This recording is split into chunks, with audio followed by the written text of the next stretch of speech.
예, 우리 하나님 말씀은 오바댜 1장 1절부터 9절 구약 성경 1285페이지입니다. 1285페이지. 제가 1절 또 우리 성도님들이 2절 교독하겠습니다. 오바댜의 묵시라, 주 여호와께서 에돔에 대하이가와 같이 말씀하시니라. 우리가 여호와께로 말미암아 소식을 들었나니 곧 사자가 나라들 가운데 보내심을 받고 이르기를 너희는 일어날지어다. 우리가 일어나서 그와 싸우자 하는 것이니라.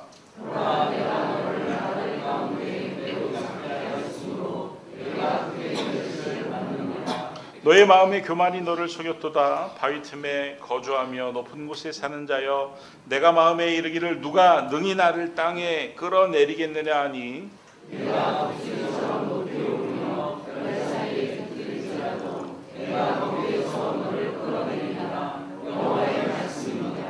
혹시 도둑이 내게 이르렀으며 강도가 밤중에 내게 이르렀을지라도 만족할 만큼 훔치면 그치지 아니하겠느냐. 혹시 포도를 따는 자가 내게 이르렀을지라도 그것을 얼마쯤 남기지 아니하겠느냐. 내가 어찌 그리 망하였는고.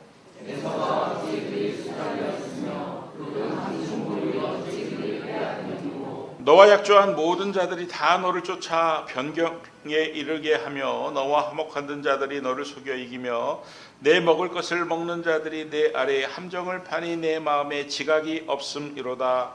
여호와의 말씀이니라. 그날에 내가 나에게 어찌 있는 자를 만나며 에서의 산에서 지각 있는 자를 만나지 아니하느냐. 같이 읽겠습니다. 드마나 내 용사들이 놀랄 것이라. 이로 말미암아 에서의 산에 있는 사람은 다 죽임을 당하여 멸절되리라.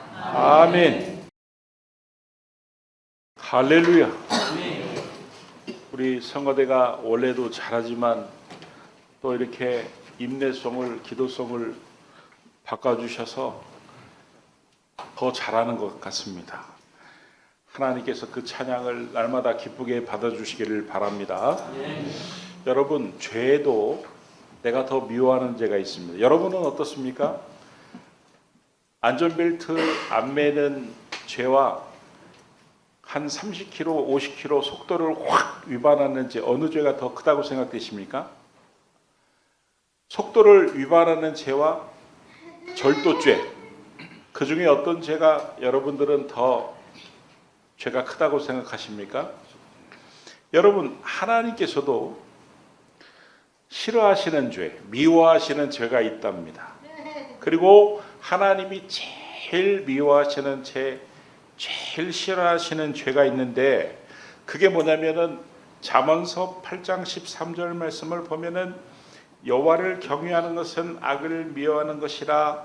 나는, 여기서 말하는 나는 하나님인데 교만과 거만과 악한 행실과 패역한 입을 미워하느니라. 여러분, 우리가 생각하기에는 악한 행실이 악한 게 더 큰 죄 같은데 막 입에 아주 악한 그냥 못된 소리, 욕을 내는 게 더 큰 것 같은데 하나님이 미워하시는 죄는 제일 첫 번째가 뭐냐면은 교만, 거만이라는 것입니다. 잠언서 6장 16절에서 17절 말씀에도 똑같은 말씀이 나오는데 여호와께서 미워하시는 것 곧 그의 마음에 어떠하시는 것이? 싫어하시는 것이 67가지이니 67가지가 있는데 제일 첫 번째 나오는 게 뭡니까? 교만한 눈과. 그러니까 하나님이 미워하시고 하나님이 싫어하시는 죄가 67가지가 있는데 그 중에 제일이 뭐라고요? 교만. 그래서 C.S. 루이스라는 사람은 교만은 영적인 암이다 이런 말을 했어요. 여러분, 암이 뭐예요? 굉장히 위험한 병이죠. 그리고 치료가 힘든 병입니다. 교만은 영적인 암이다. 그만큼 위험하다 이런 의미고, 스펄전 목사님은 참 재미있는 비유를 했는데 하나님이 다른 죄는 다 손가락으로 다스리는데 하나님이 두 팔을 걷어붙이고 다스리는 죄가 있대요. 그게 뭐냐면 교만이라는 거. 다른 죄는 일로 다스리는데 교만은 열로 다스린다. 열로 10배죠. 10배. 10배로 심판하신. 그래서 모든 죄의 어머니는 교만이다 이런 말을 했습니다. 여러분, 교만의 반대말이 뭡니까? 겸손입니다. 겸손입니다. 여러분, 하나님이 사람을 차별하실까요? 차별하지 않으실까요? 하나님이 사람을 차별하지 않으시는데 성경에 보면은 하나님이 차별하는 경우가 나오는데 그게 뭐냐면 교만한 사람과 겸손한 사람입니다. 하나님이 이 교만한 사람과 겸손한 사람을 어떻게 차별하시냐면 야고보서 4장 6절 말씀을 보면은 같이 한번 읽어보겠습니다. 그러나 더욱 큰 은혜를 주시나니 그렇습니다. 올렸을 하나님이 교만한 사람은 물리치시고 겸손한 자에게 은혜를 주신다 하셨습니다. 교만한 사람은 물리치시고 겸손한 사람에게는 어떻게 해요? 은혜를 주십니다.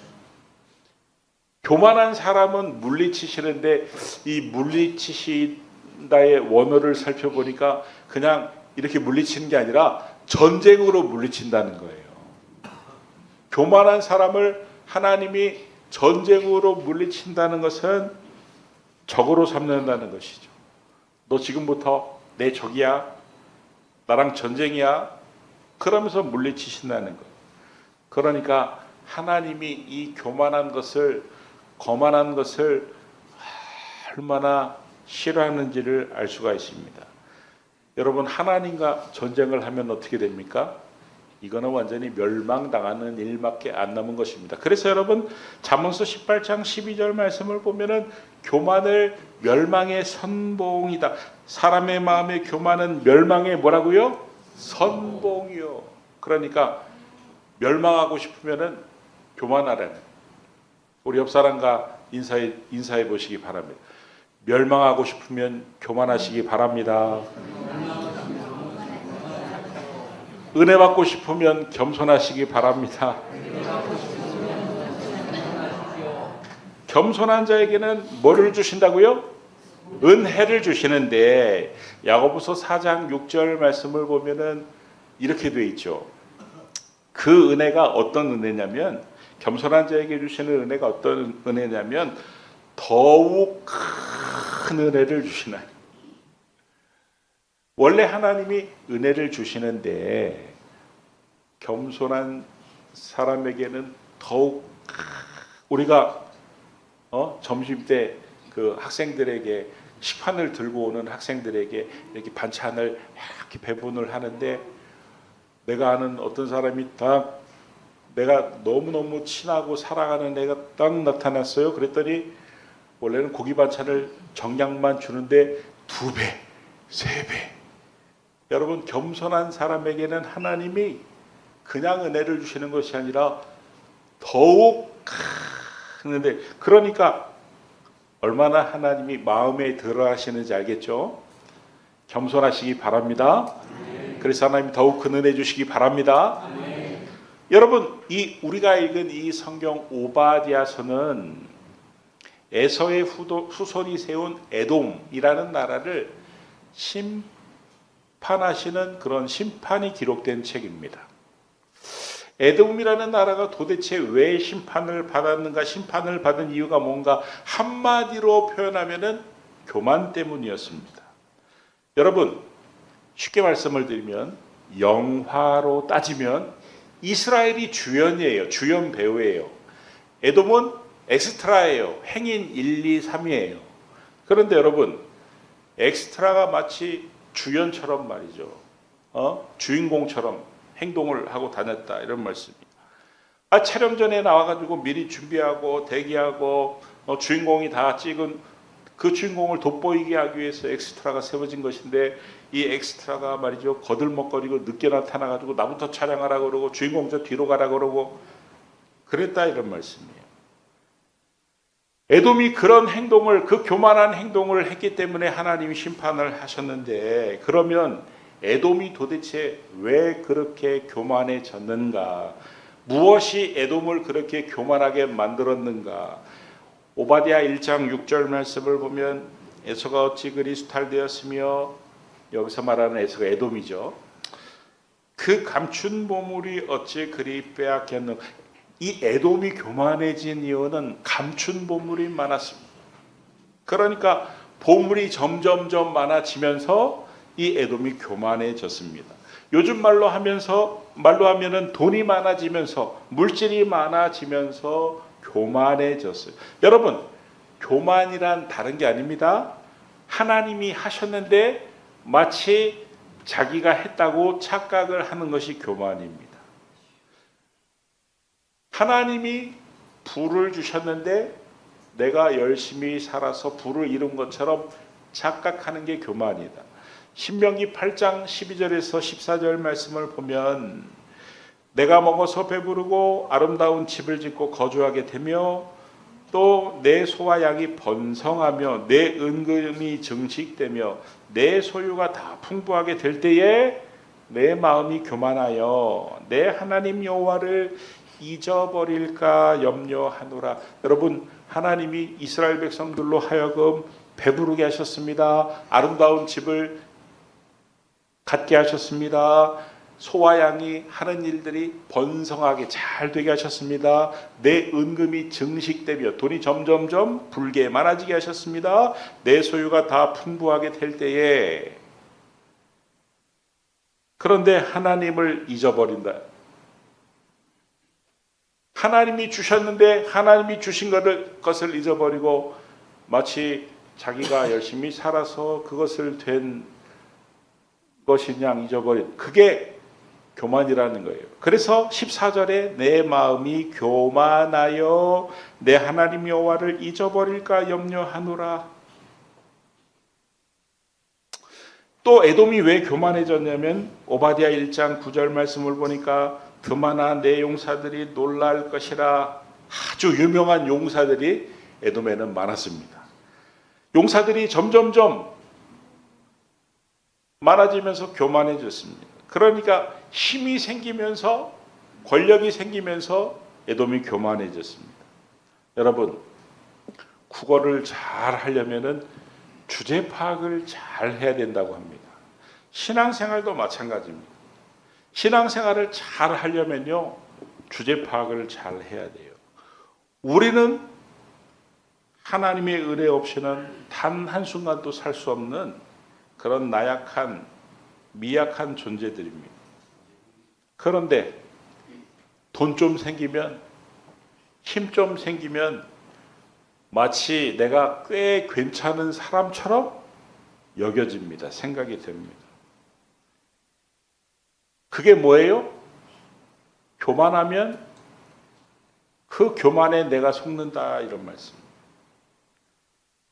오바댜 1장 3절 말씀을 보니까 이런 표현이 있죠. 너의 마음의 교만이 너를 어떻게 한다고요? 속였도다.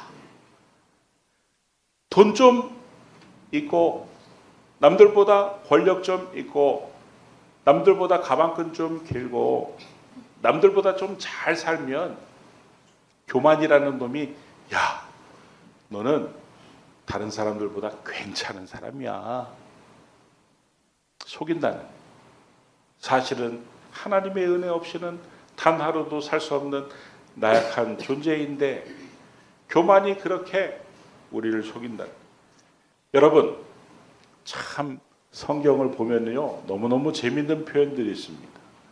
에돔이 어떻게 교만해졌는지 한번 볼까요? 어떤 식으로 교만을 해졌는지 오바댜 1장 3절에서 4절 말씀을 보니까, 첫 번째는요, 제가 1번이라고 매겨놨죠. 바위 틈에 거주하며 높은 곳에 사는 자여. 여러분, 바위 틈에 높은 곳에 사는 자라는 것은 남들보다 높은 곳에, 남들이 이렇게 우러러 보는 곳에, 그러니까 남들보다 더 잘 살았다는 거죠. 남들보다 더 잘 사는 자여.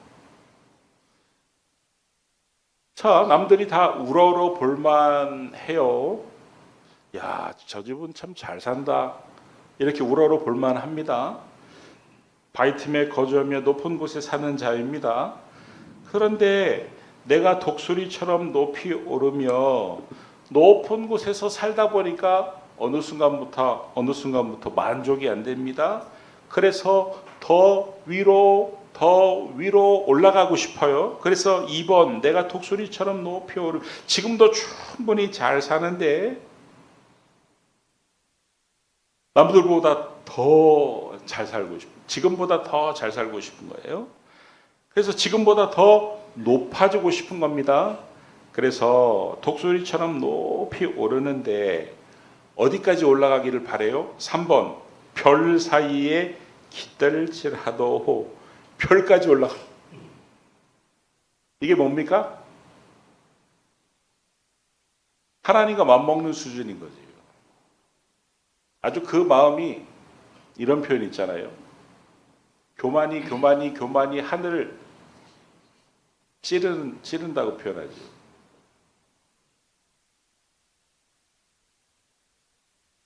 인간의 욕심은 끝이 없다는 것입니다. 더 잘 되고 싶고, 더 벌고 싶고, 더 높아지고 싶고, 저 별들 사이에 깃들려고 하고 있습니다. 미국의 대통령, 지금도 미국 사람들이 참 좋아하는 대통령이 존 F 케네디 대통령입니다. 그런데 존 F 케네디 대통령이 암살을 당해서 국민들이 참 허전한 마음을 품고 있었을 때 그 동생 로버트 케네디가 주목을 받기 시작을 했습니다. 그리고 케네디에게 쏟아부었던 그 마음을 로버트 케네디에게 쏟아부었습니다. 그래서 이 로버트 케네디가 승승장구를 합니다. 법무부 장관을 지냅니다. 1968년 3월 달에 민주당 대통령 후보가 됩니다. 그리고 3개월 뒤인 6월 5일 날 캘리포니아 주 예비 선거에서 승리를 합니다. 대통령은 따놓은 당상입니다. 어느 날 기자가 이 로버트 케네디에게 당신이 자녀가 몇 명입니까? 11명이요. 자녀가 참 많네요. 그랬더니 로버트 케네디가 뭐라고 대답을 했는지 아십니까? 나같이 우수한 종자는 씨를 많이 퍼뜨려야 됩니다. 이런 말을 했습니다. 그게 하나님 앞에서 사람 앞에서 할 말일까요? 나같이 우수한 종자는 후손을 많이 퍼뜨려야 돼요.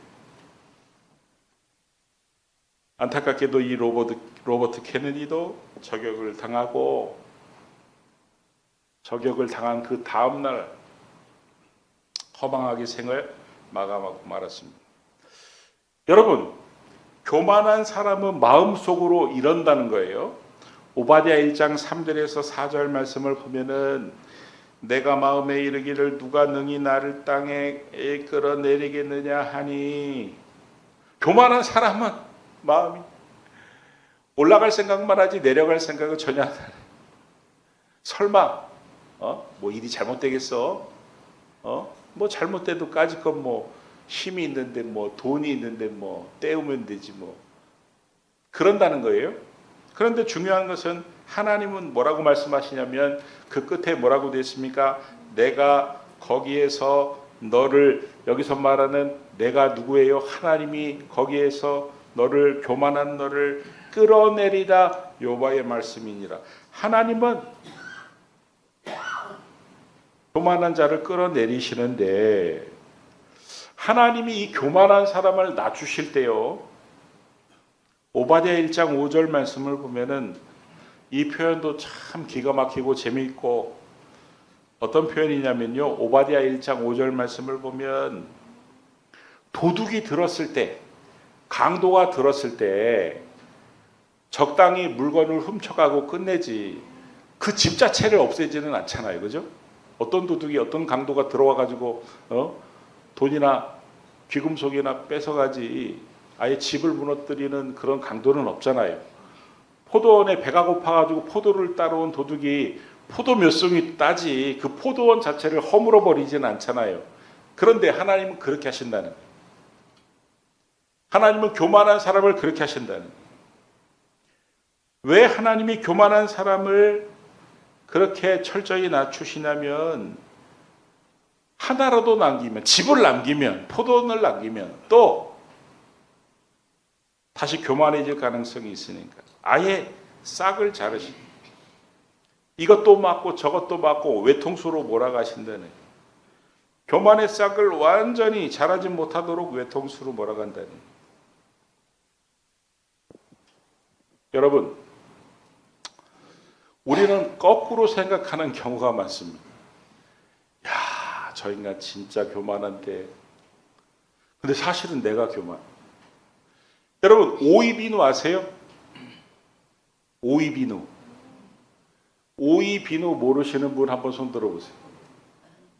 다 아시죠? 그 오이 향이 나는 그 풋풋한 그 초록색의 그 비누. 북한에서는 그 오이 비누에 환장한다네요.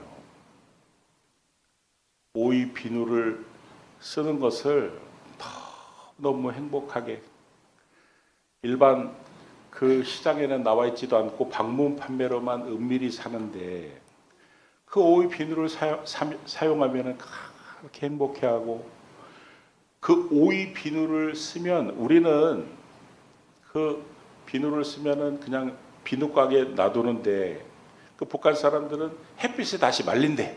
왜냐면 그 축축한 채로 두면 빨리 닳는다고 햇빛에 그걸 또 말린대. 쓰면서 그렇게 행복해한대.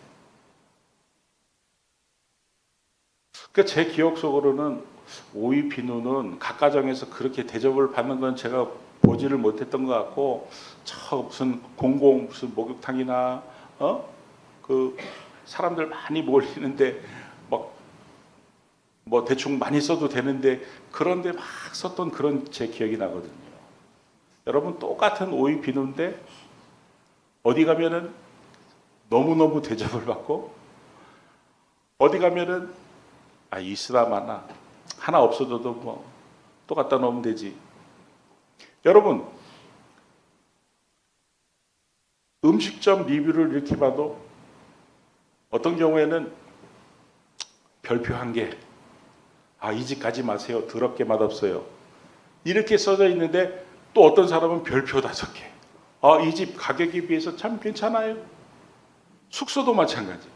똑같은 숙소인데 어떤 사람은 막 벌레가 나오고 절대 가지 마세요. 그런데 어떤 사람은 별표 5개를 주면서 가격에 비하면 이 정도면 뭐 훌륭하죠, 별표 5개 드립니다, 이러는 사람들이.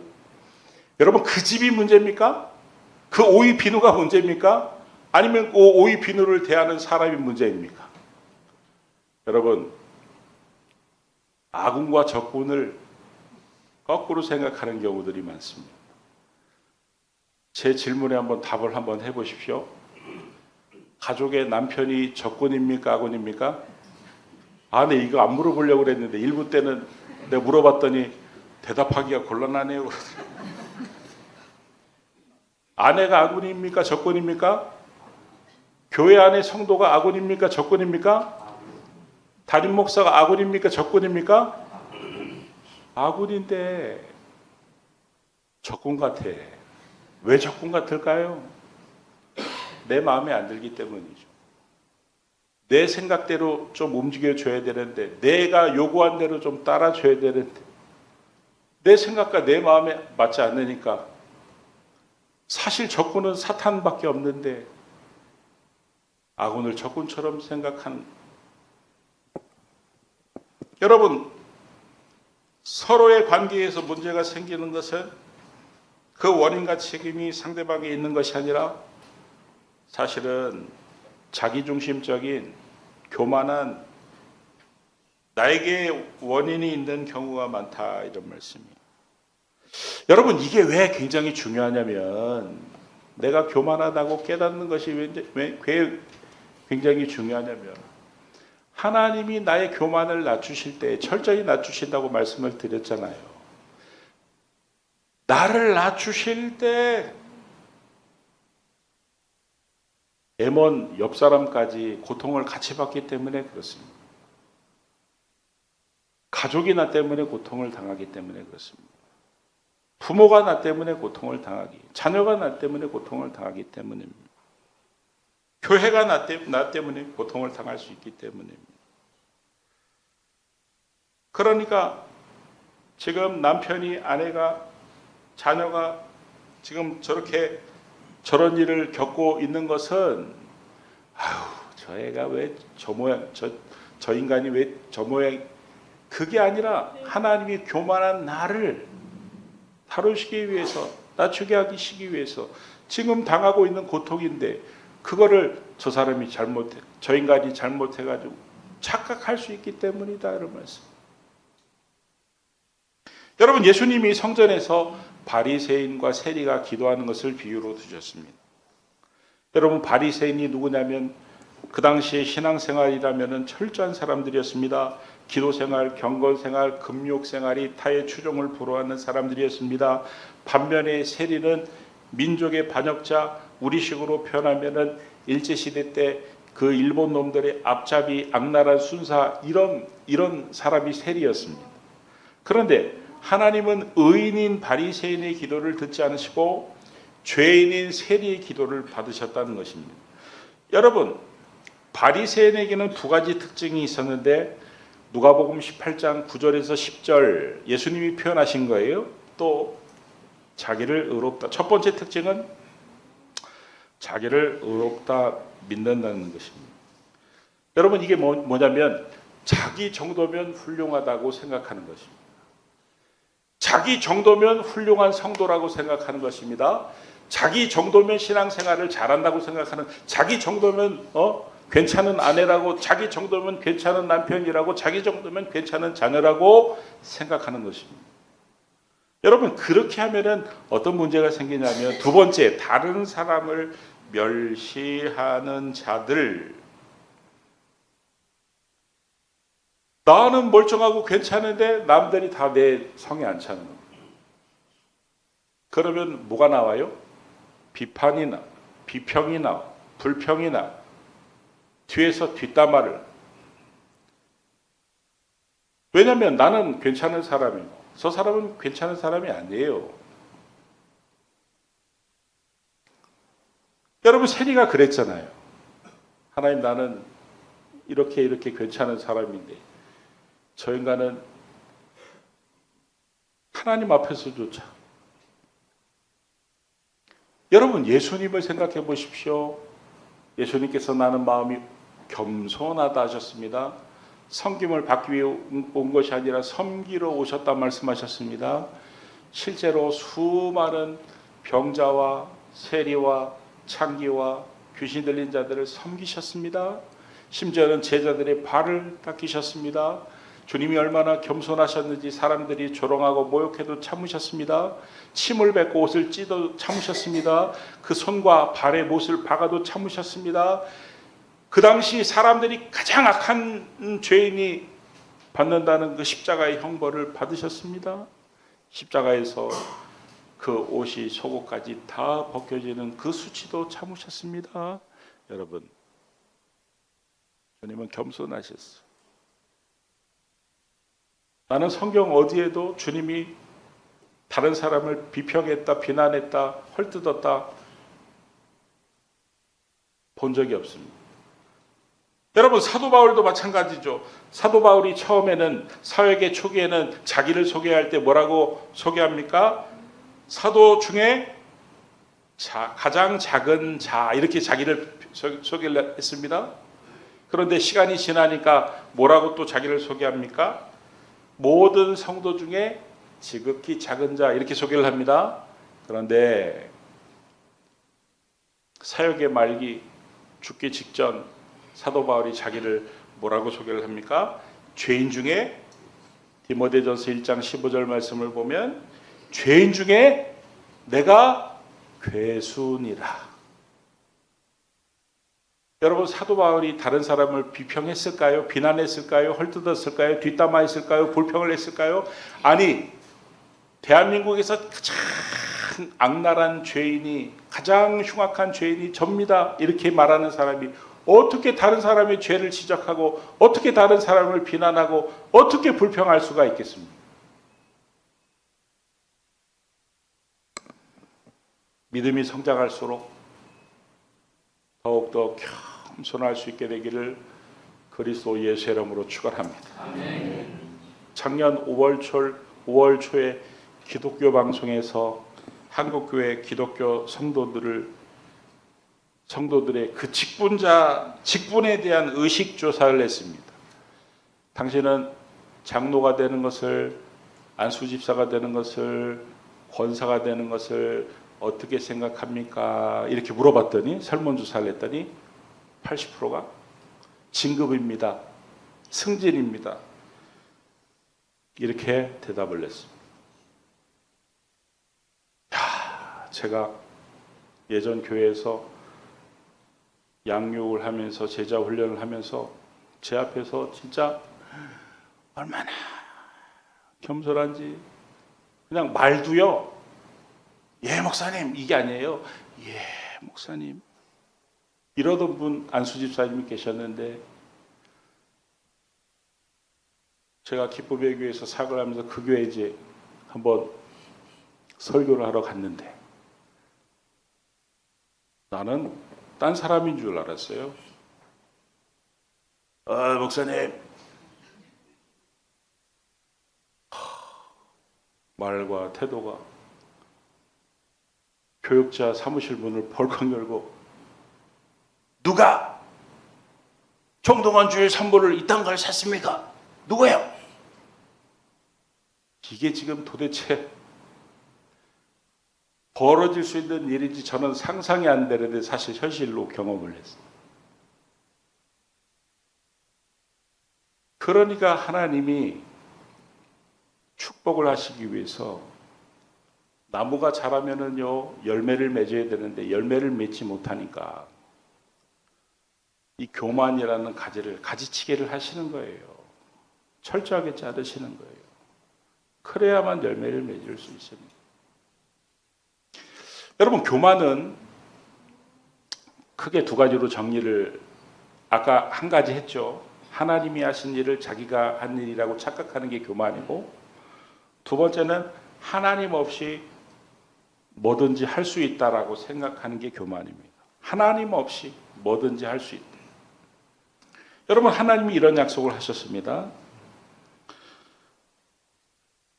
역대하 7장 14절 말씀을 보면은 땅이 있어요.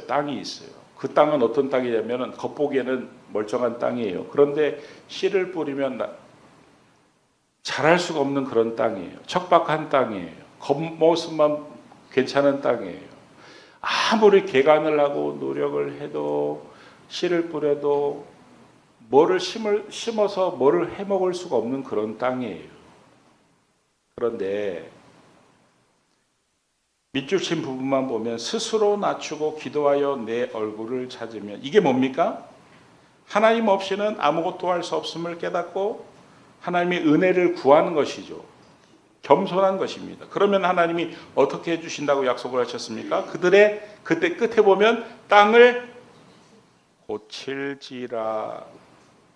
그 쓸모없는 땅을, 그동안 방치되었던 땅을, 소망이 없는 그 땅을 하나님이 고쳐주시겠다는, 그러면은 씨를 뿌리면 새싹이 자라고 원하는 채소를, 원하는 열매를 거둘 수 있는 땅으로 바꿔요.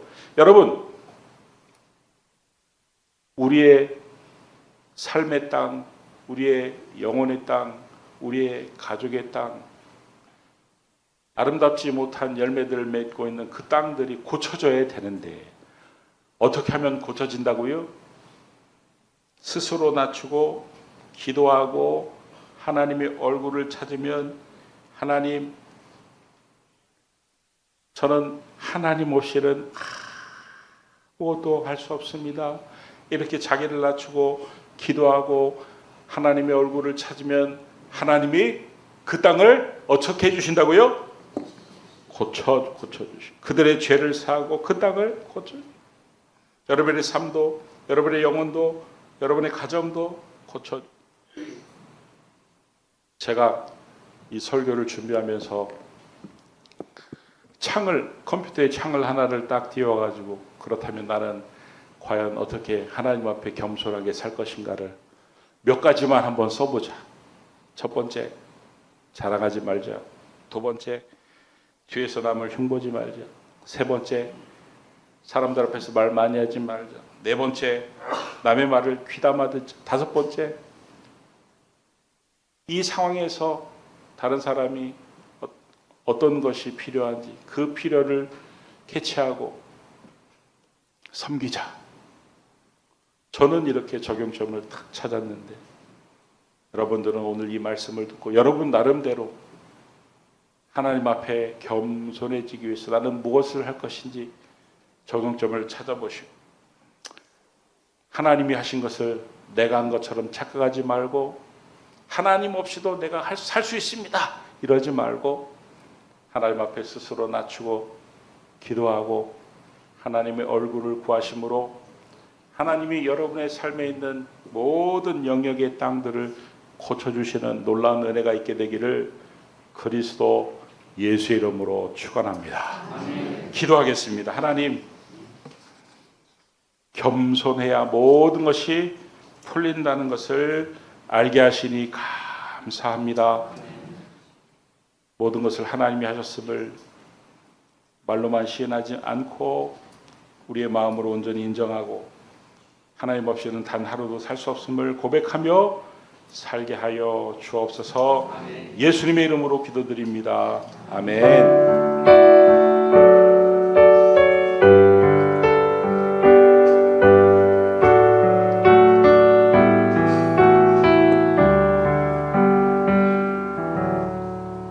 우리 찬송가 212장 부르시며 봉헌합니다.